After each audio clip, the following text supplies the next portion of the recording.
Hello dear students, मैं हूं संदीप और आप देख रहे हैं डिफेक्टो क्लासेस। डियर स्टूडेंट्स, आज की वीडियो में हम वेक्टर कैलकुलस की एक्सरसाइज 1.2 का बेसिक इंट्रोडक्शन पढ़ने वाले हैं, जिसके अंदर आता है vector triple product. Previous exercise थी जो वो स्केलर ट्रिपल प्रोडक्ट की थी। अब स्केलर ट्रिपल प्रोडक्ट का जो रिजल्टेंट था, यानी कि जब स्केलर ट्रिपल प्रोडक्ट निकालने के बाद जो वैल्यू आती थी वो एक कॉन्स्टेंट वैल्यू होती थी, जैसे 10 आ गया, 26, 5 कुछ भी हो सकता है, क्योंकि उसका जो ज्योमेट्रिकल मीनिंग था वो क्या था कि वॉल्यूम ऑफ पैरेललोपिवट को वो डिनोट करती है।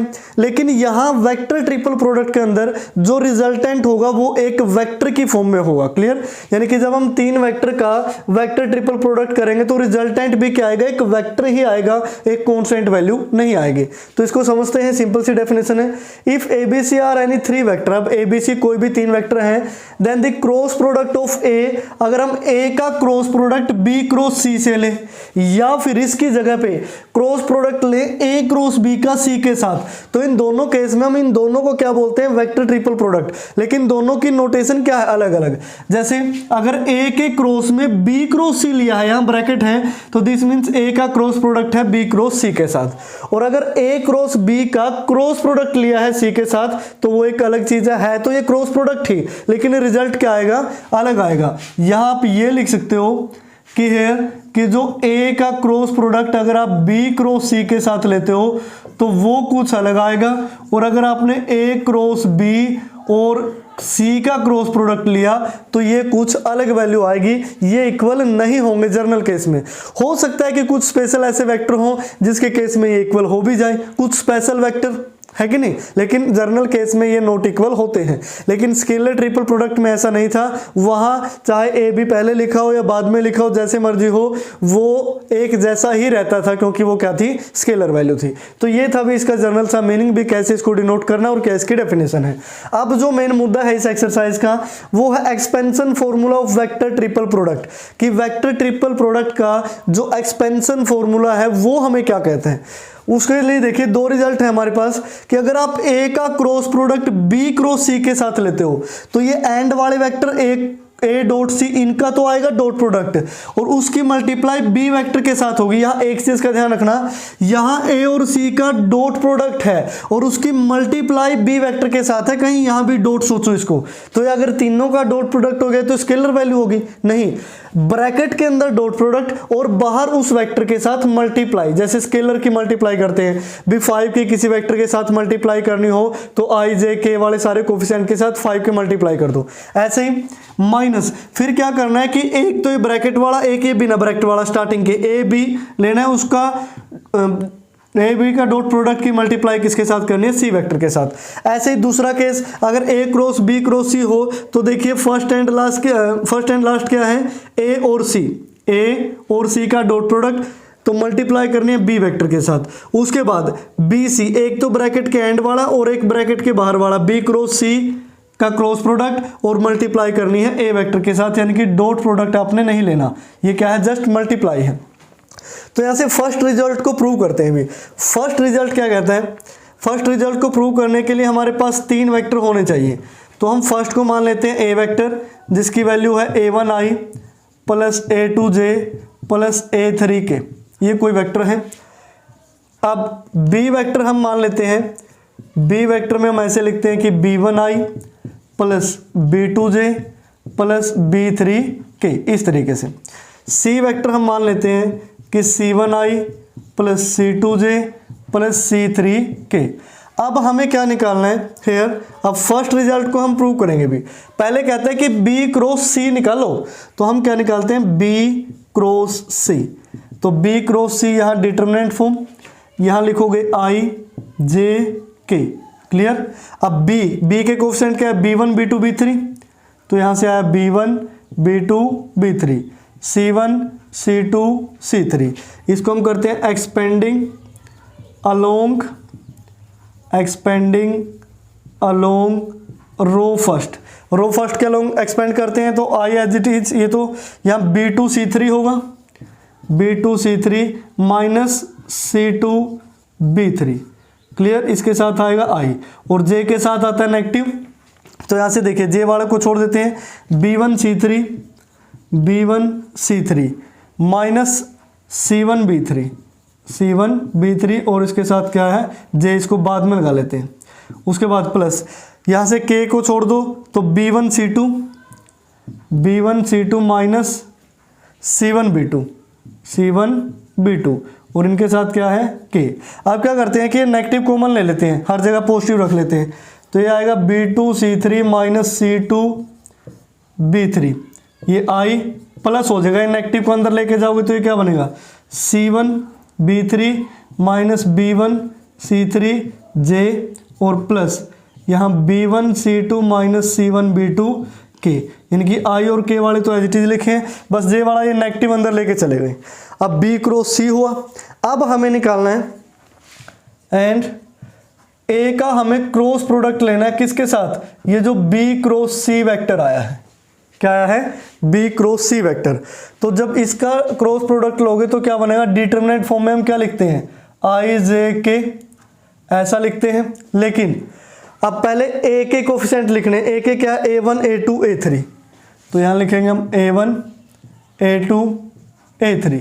लेकिन यहाँ कोफिशिएंट लिखने हैं B क्रॉस C के, B क्रॉस C में I का कोफिशिएंट क्या है ये B2C3, तो इसको थोड़ा लंबा लिखना पड़ेगा भी, जैसे I यहाँ J थोड़ा यहाँ लिख लो, K थोड़ा यहाँ लिख लो और A2 यहाँ लिखो, A3 यहाँ लिखो, क्योंकि ये थोड़ा सा लेंथी है। B2C3 तो यहाँ लिखोगे B2C3 माइनस C2B3,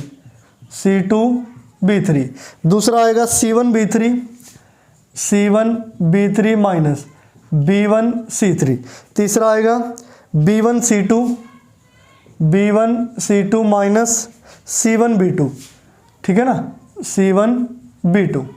तो ये थोड़ा और आगे चला गया, क्लियर इस तरीके से। तो अब हमें इसका क्रॉस प्रोडक्ट निकालना है, तो इसको भी हम क्या करेंगे एक्सपेंड करेंगे, एक्सपेंडिंग अलोंग R1।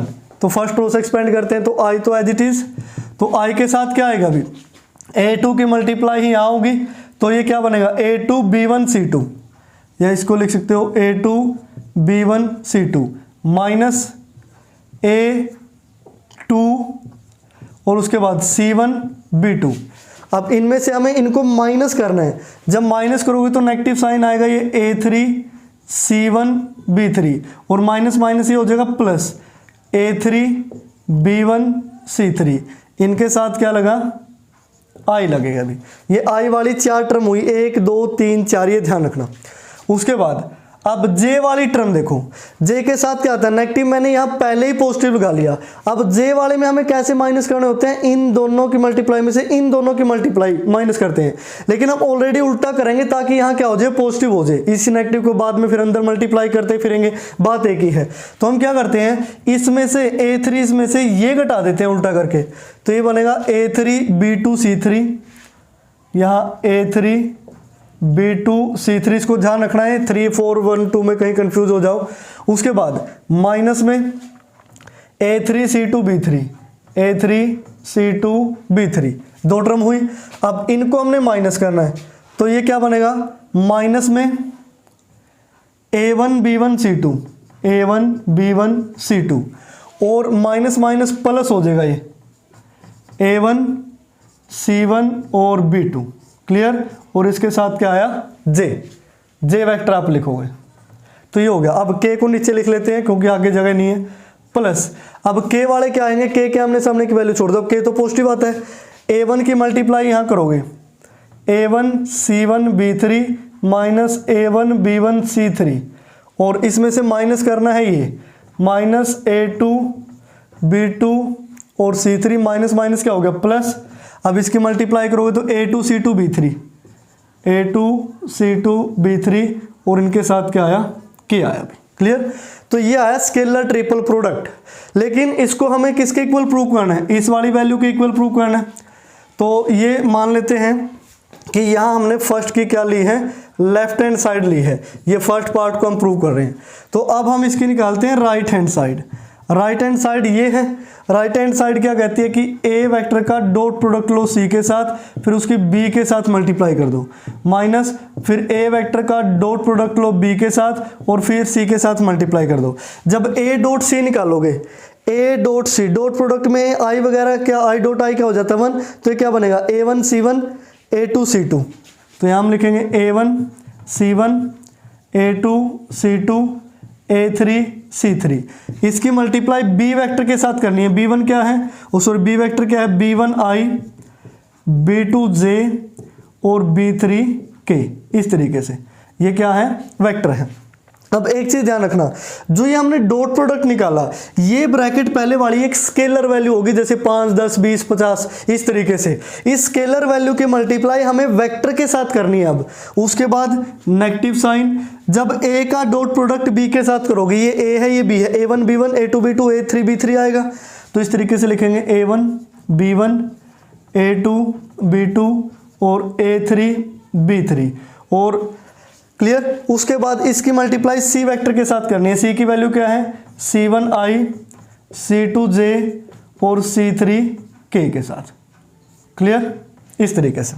अब देखिए, जब इस I वाले B1 की मल्टीप्लाई इन तीनों के साथ करोगे तो ये तीन टर्म क्या आएगी, I के साथ। ऐसे ही यहाँ I वाले इस C1 की मल्टीप्लाई इन तीनों के साथ करोगे तो तीन टर्म I की ये आएंगी, 3 और 3 6 टर्म होगी। सभी को एक साथ लिख लेते हैं।